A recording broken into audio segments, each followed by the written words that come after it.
So like before, we start on the left-hand side of the place values. We ask ourselves, does 128 go into 213?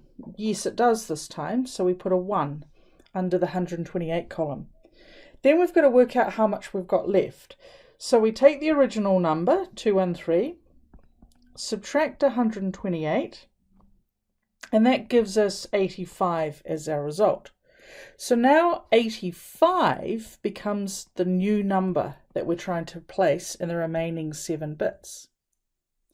So does 64 go into 85? Yes, it does. So that gets a 1.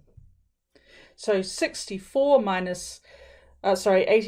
minus 64 gives us 21.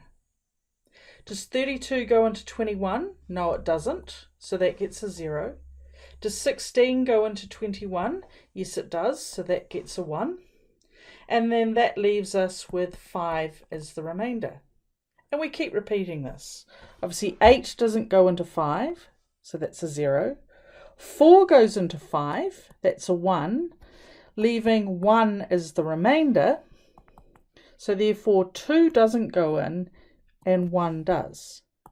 By the time we've filled all of our place values, we should have 0 as the remainder.